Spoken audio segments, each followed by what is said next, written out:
Inside this room, all of my dreams become realities, and some of my realities become dreams. What in the wide, wide world of sports is going on here? Alive! It's alive! It's alive! You are listening to The Wilder Ride, getting wilder by the minute. Here are your hosts, Alan Sanders and Walt Murray.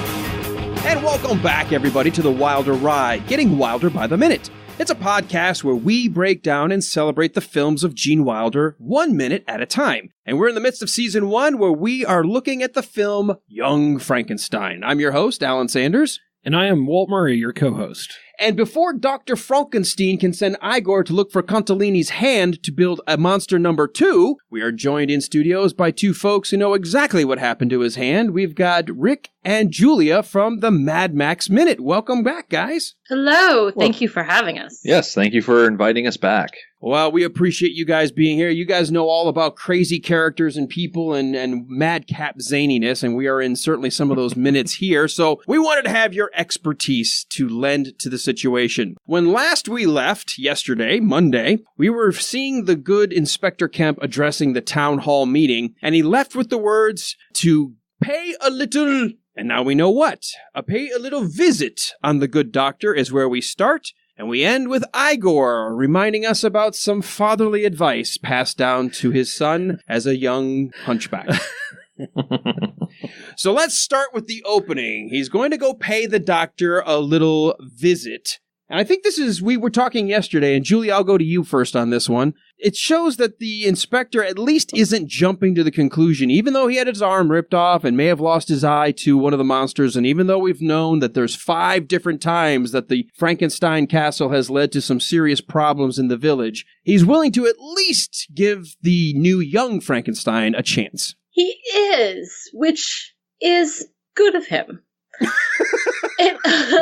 It also occurs to me that perhaps he presents himself as a bit haughty. So I'm wondering if perhaps he wants to get credit for fixing this problem. Walt, what do you think about that? Before it results in a riot or a lynch mob. Walt, what do you think about that? Yeah, I'd have to agree. You know, he talks about his reputation here, and it is kind of an odd place for him, because we start the movie with him trying to distance himself from the Frankenstein lineage and reputation. Then you have his buy-in to that Frankenstein lineage and reputation that he... Wait. You're jumping ahead. We're talking about Inspector Kemp. Oh, I'm sorry. Are you... Wait a second. Hold on, guys. Walt, welcome to minute 52. Oh, minute 52. Where we start with the inspector still continuing his conversation. Yeah, I'm sorry. I'm already jumping ahead to the inside the castle eating dinner. I'm done with Inspector Kemp. That's all right. Inspector Kemp is the past. So what did you think about... Hey, Julia, how are you? See, I'm listening.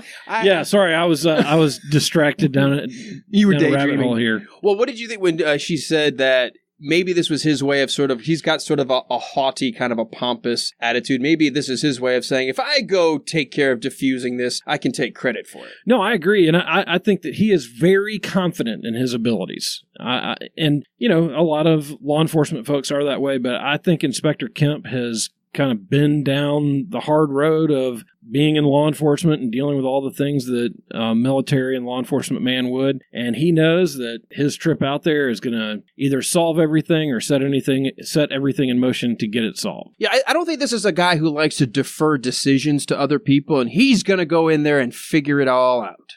Oh, yeah. No, he is the boss. He's going to make this happen.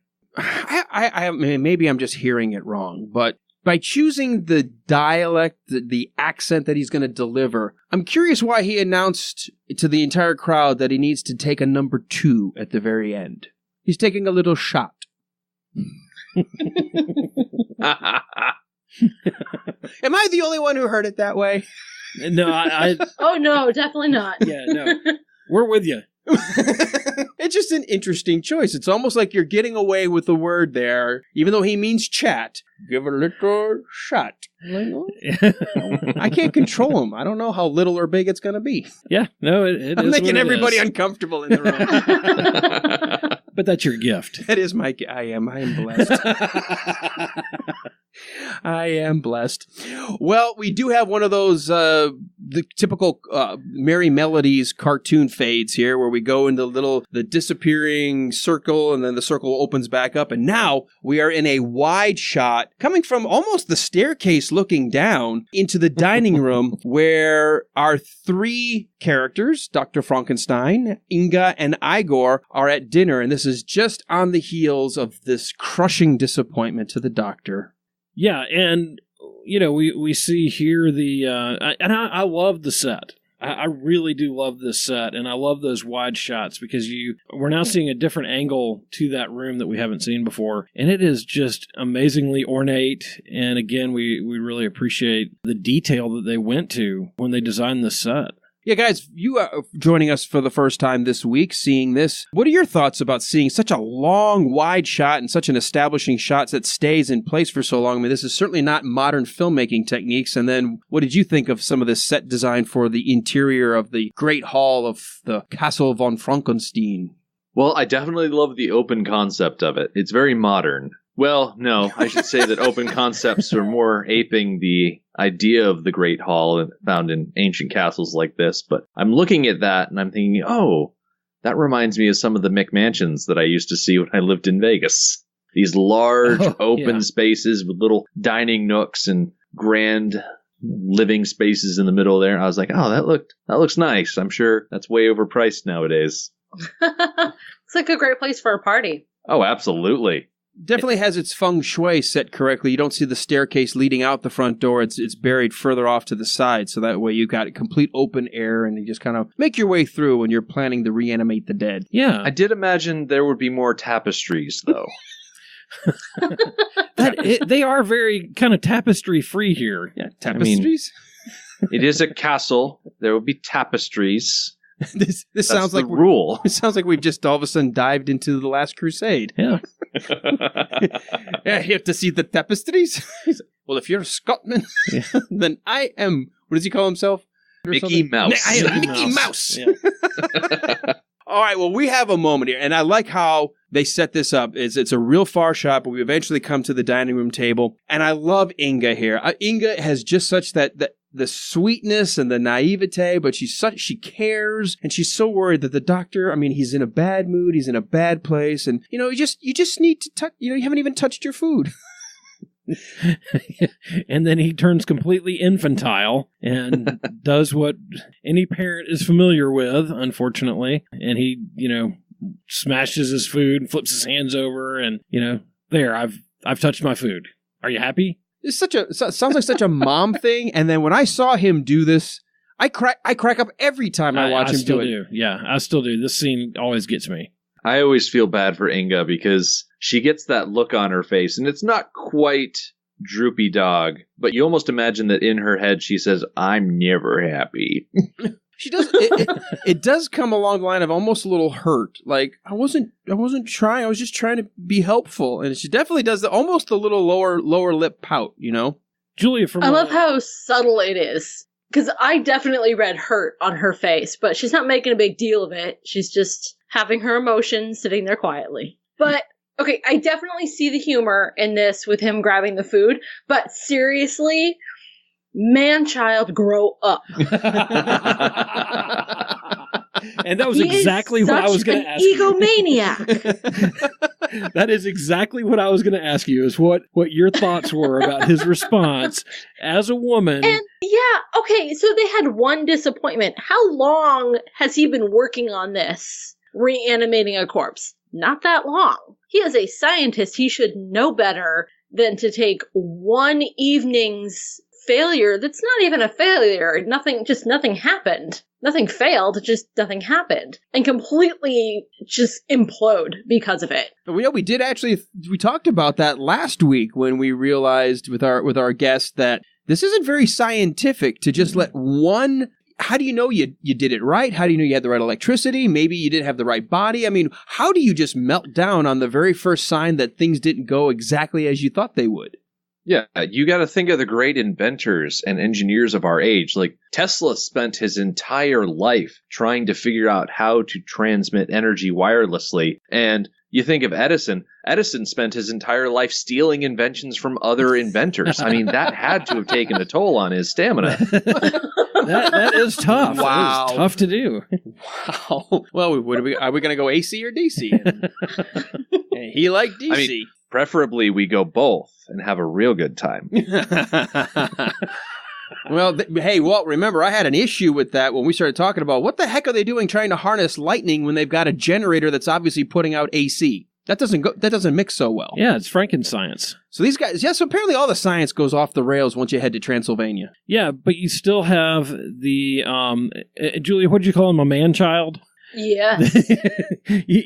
Even though the science is a bit askew, we still have the male ego going here. And I think I kind of go back to the fact of the level of buy-in that he has, that he went all that time of trying to run away from the Frankenstein name, but he really bought into the Frankenstein name and heritage, and now he's kind of a failure on two levels, because as a scientist it didn't work, but also as the heir apparent to the Frankenstein whatever name and scientific genius, he failed there. And he was not able to reanimate life. So he's wrestling a lot with who he is and what this is all about, I think. Sticking along with that about wrestling who he is, when we first come into this moment after leaving Inspector Kemp, the words we hear him say are reputation, reputation. Walt, at the very beginning of the movie, he wanted nothing to do with the Frankenstein reputation. So what reputation is he talking about?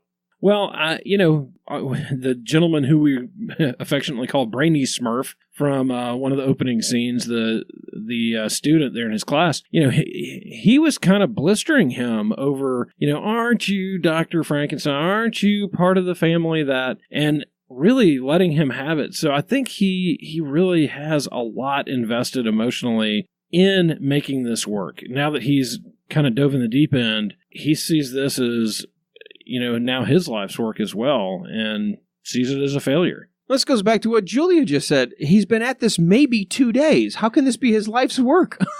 Well, I mean, when you invest 2 days in something, Alan, I mean... And nobody but the three of them know that he even attempted to fulfill this legacy. So if it doesn't work, fine. Just go back to America, to your studies in your school, and Elizabeth, and just go back to being normal. Who cares? I wonder if he's so torn up about this apparent failure because of the brain that he chose for Igor to retrieve for him.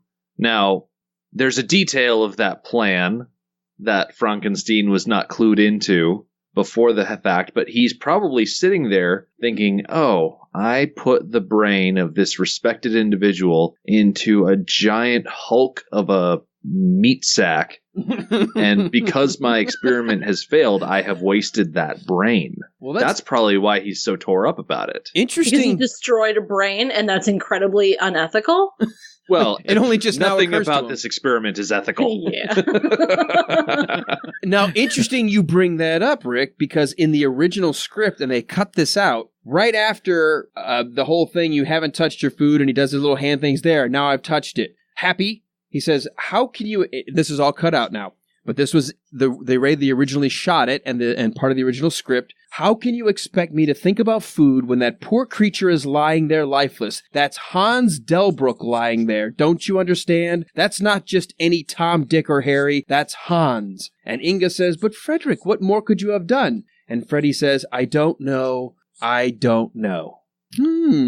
Oh, that's very telling and makes me a little more sympathetic to him. So, Rick, you were hitting the nail right on the head because, well, with Frankenstein, maybe he was hitting the nail. It may have been the other way around. Well, I think that just goes to show that Wilder was able to put that across without saying it. Which is why they cut it out. It's a mark in his favor as an actor. No, I like it, because I had an issue initially thinking when he says reputation, I was trying to figure out, because you could go a couple of different ways with this. Is he worried about his personal reputation because he chose to fall into the zaniness? Does he think that that word's going to get out and spoil his reputation? Was he talking about, I'm here to repair the reputation of my, what I used to think was my cuckoo, grandfather, whose work was doo-doo, right? Or, is it I'm establishing now a new reputation? I'm a failure. I mean, it felt like it could go so many different ways that I didn't know how to take it. Well, and I think anybody who has, worked in a family business or worked in an industry similar to, their family, where their family has a reputation and they begin working in that industry, you almost have kind of an indelible relationship to your family history. And I think in some ways when he bought into the Frankenstein scientific lineage, he knew that his reputation was on the line to fix that nightmare that, has happened 5 times before, where you have a marauding monster. He obviously wanted Hans Delbruck, this genius, to rescue the Frankenstein name. And so you get someone that respected and that articulate, and then they would come back and then ideally be able to advocate for you. Either that or their intelligence and poise would eclipse your own, and then they would turn on you and become your greatest rival. But, it could go either way. Right. You don't want some lumbering monster. You want somebody who can tap dance to Cole Porter. Exactly. And write books on military strategy. Yes, which is what he was known for. Julia, I have a question for you during this scene. After the hands thing, he does a pretty good job smashing his food, and the next scene we see his hand up by his hair. Is that how his hair is this like gel in the 1930s? Is that what we do now? I've always kind of had questions about Gene Wilder's hair, and it's extreme in this movie, but his hair is always kind of like this, with this odd part. So maybe that is the answer. You would say that his hair, when compared with others, could be described as perhaps less kempt. You may be able to make that argument. You may be able to argue that. Less Kemp. And pretty soon we'll have more of Inspector Kemp, which is something completely different. But no, he definitely has wilder hair. There's no doubt about it. But I have a little bit, not as much as my wife does, but I have a little bit of that OCD-ness. We don't ever see him wipe his hand.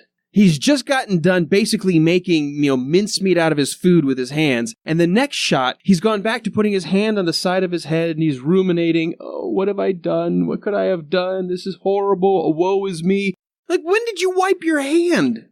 That's gross. Yeah, I love the juxtaposition after he does the hand thing. You'll notice when he mashes up his food, he's got a line after that. Now, are you happy now? He doesn't move his hands. They stay really still right above the plate because they're all greasy and gross.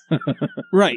Like just hovering, like they're dripping, like it's dripping on the plate. Yes. Like he's waiting for the camera to cut away for that scene to be done for him to wipe his hands off. And in the meantime, he's going to keep them where they're safe, right above his plate.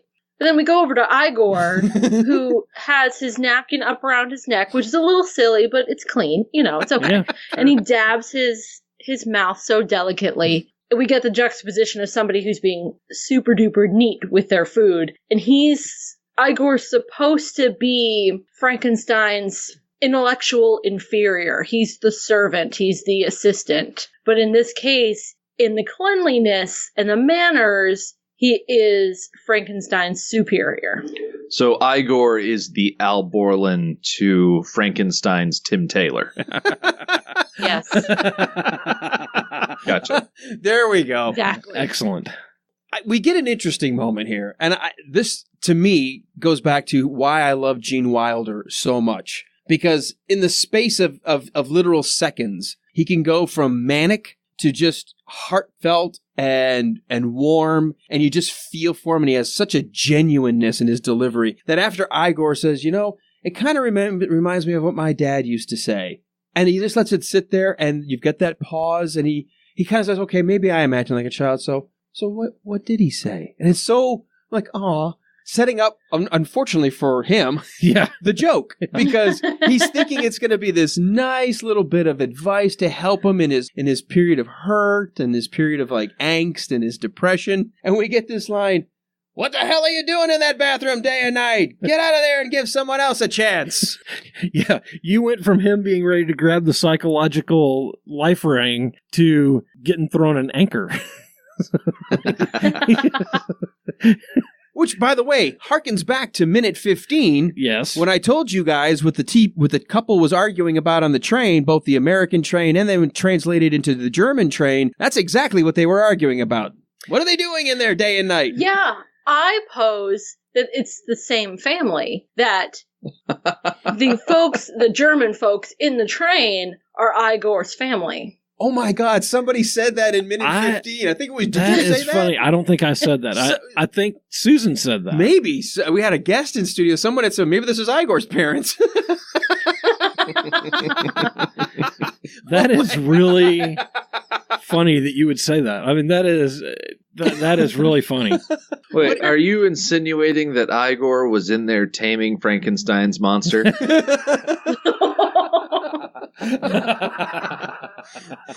Well, you got to soothe the gentle beast somehow. That he was somehow, polishing the sticky resistor?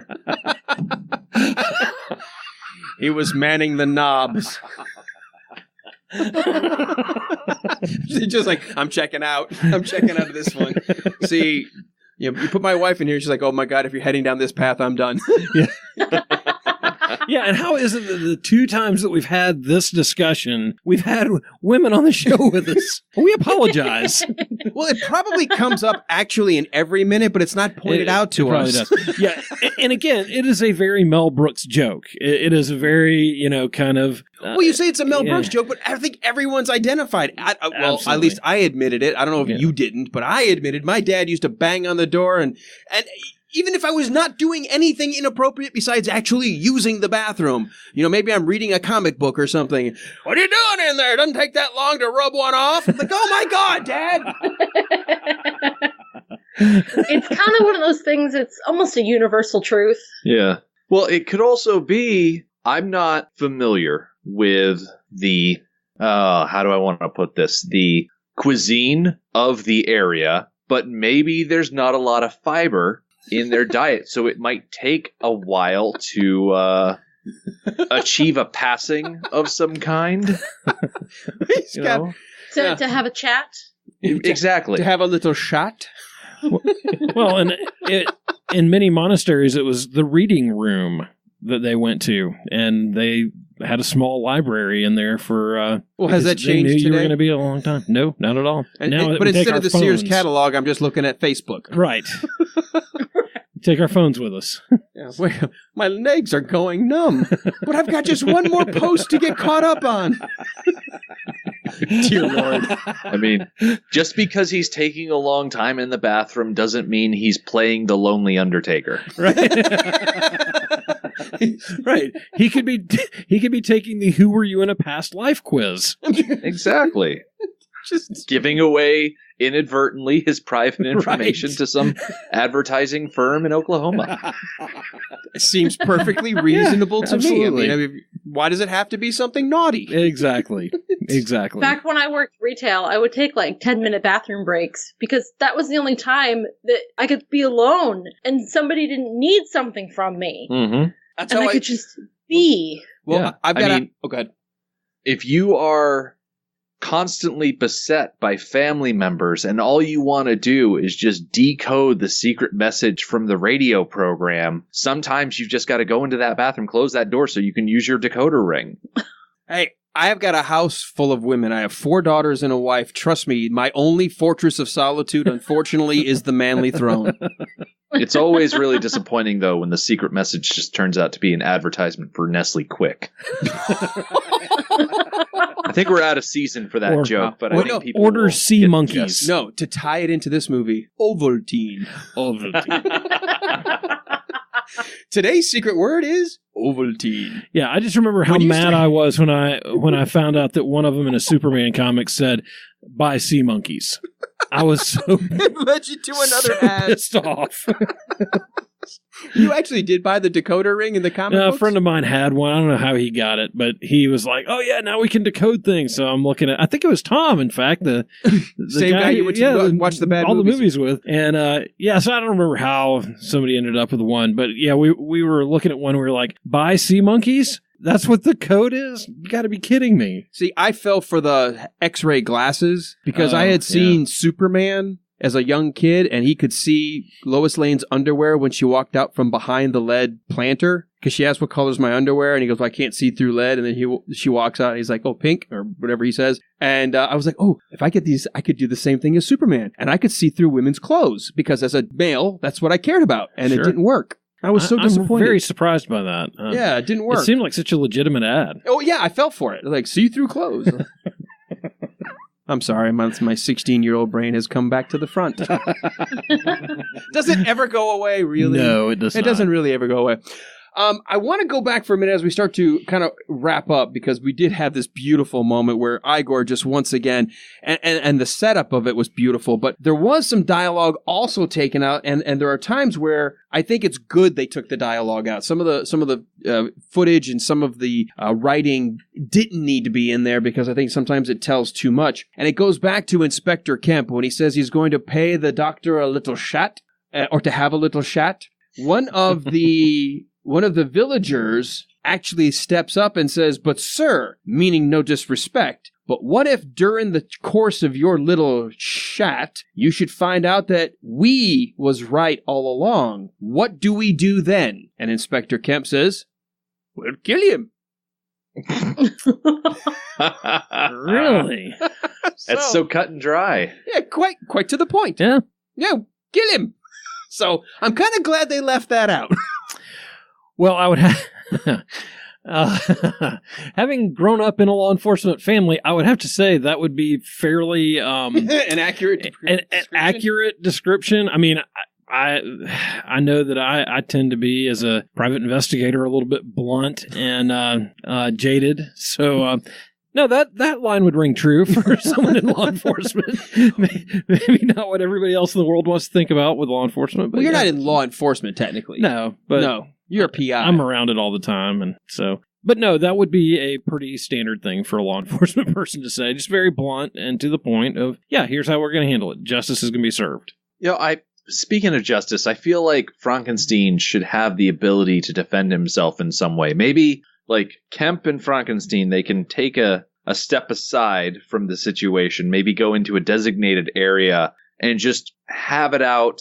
Maybe verbally, maybe physically, in some sort of, like, an arena. They can set it in some sort of structure. A Thunderdome of some kind. Some contest of some sort. Yeah, and, you can have the two of them enter and just make it so that by the end of this contest, whatever it may be, only one of them exits again. That's actually, that would have a good slogan to it. 2 men enter, 1 man leaves. I like it. We can call it the lightning cage or something like that. I like it. Well, we do know that in Transylvania, lightning shows up on command, so that may work for you. And the lightning's always followed by the thunder. Lightning and the thunder. Just like Imagine Dragons. And I'm sure with their great architecture, there has to be a dome somewhere there. Oh, there must. Well, who builds a stadium without a dome? Well, wait, some cities do. Never mind. Right. Not all of them. Not all of them. All right. Well, obviously, we're having enough fun with our wordplay. Let's get to you guys for a second. Anything that in this minute that we need to go back and visit, or before we move on, because we've got a lot here. We're sort of hanging on this last little bit of advice from Igor, which, by the way, I love the way he looks so happy telling the story, and then immediately goes back to his own little world, and all joy goes back off his face as if suddenly remembering that wasn't quite a pleasant time when my dad would yell at me, and goes back to eating a big giant piece of potato. Was there anything you guys had? Julia? No, I'm good. I just wanted to share with your listeners that if you are ever in need of a humorous innuendo, there's a very easy formula. You just take a verb, an adjective, and a noun, mash that all together, and you've got instant innuendo. Can you give us an example? For instance... Why, I'm glad you asked.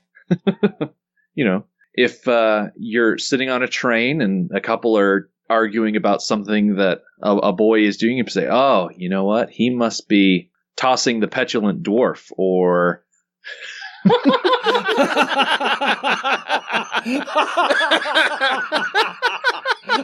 or, clipping the day-old newspaper, as it were. Verb, adjective, noun, can't go wrong. All right, hold on. We're writing this down in studio because, I'll forget this. Verb, adjective, noun. Excellent. I think we just named our episode. He's climbing that scaly pole. Yep. That one works too. Yeah. Oh my God. It's almost like that SNL skit where if you put the right intentions behind the words, everything is a sexual innuendo. I bet he'd like to close her door. Yeah, I can't tell you how many meetings I've sat in and had to stop myself from laughing out loud because of something completely innocuous and innocent. That I was like, just this past Thursday, I was at the college where I work, and the music department was having a fundraiser there, and I was there as the MC because the person who ran the program shares an office with me, and she knows that I'm rather personable at times. But the young man that I had working the soundboard, we were getting ready for a number that was using a lot of microphones, and I said, get ready. This is going to be a big one. He said, "Don't worry, I'm going to be back here working these knobs like crazy." And I could not hold it together.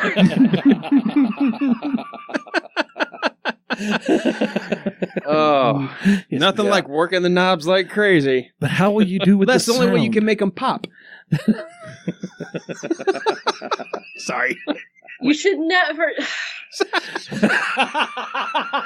I think next time Crazy around, should never come into the equation there. next time around, we're going to get him an actual soundboard instead of just an amp. That way it's sliders instead of knobs. That's not any better. Fingering the board does not sound any better. No.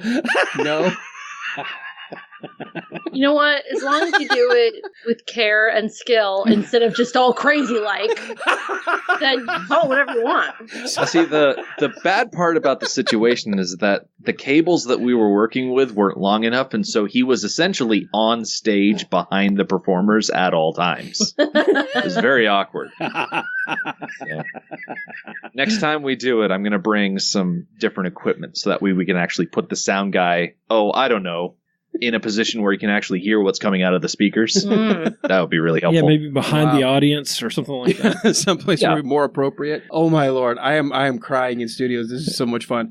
All right. Well, we are having a blast with you guys, and I know you guys are having fun with us because we wouldn't be laughing this hard without. But you guys have a podcast of your own, so if people are listening in to Young Frankenstein and said, wait a minute, these guys sound like a lot of fun, a nice husband and wife dynamic duo, where can they get more of what you guys bring to the movies by minutes genre? You don't want to I always mess it up. Okay. Our home on the internet. That's what Walt's job is. MadMaxMinute.com. We are also on Twitter at MadMaxMinute, on Facebook by searching Mad Max Minute. We also have a nice listener page called Mad Max Minute Beyond Microphone that you can join up with. Excellent. We ask that you not be a robot. That's our only stipulation. Don't be a bot. Be a real person. Yep. And share private information. Yeah, no. Walt, where can people learn a little bit more about the Wilder Ride? Best place to find us is W3. Oh, no, wait, that's not right. It's not W3. That would take you someplace else too, entirely. The best place to find us is on our website at thewilderride.com. From there, you'll find links to our Patreon page. And if you're enjoying what you're hearing, it would be great for you to stop by, check out some of the things on Patreon, a chance to be a little bit bigger part of what we're doing here and help us out a little bit. Also, if you enjoy what you're hearing, please go out to iTunes and give us a 5-star rating and make a quick comment and just let us know how you like the show, what you like about the show, any questions that we can answer. And giving us that 5-star rating will help people be able to find us when they're looking for us or when they're just doing a search on Gene Wilder or something related. And because of the Patreon subscriber we have at the associate producer level, it's time for me to say thank you, Tara Bain, for being today's associate producer of the show. Because of your support, you get a shout out in the middle of an episode that you probably don't want to share with friends. And Tara makes a lot of comments comments on our Facebook page, and really appreciate her participation there. All right. Well, you guys need to come back tomorrow because when last we left, Igor had just delivered his advice and stuffed a piece of potato in his mouth. So we'll continue with Igor chewing, and we will end with Igor and Inga both saying it wasn't me. It wasn't me what? We'll have to figure out what happens in that minute that makes them both say it wasn't me. And that'll be tomorrow on The Wilder Ride. Until then, when you're thinking number 2, think Ovaltine. Or when you're tossing your petulant door. Oh, no, never mind. I don't ever want to hear when I go to the bathroom, 2 men enter, 1 man leaves.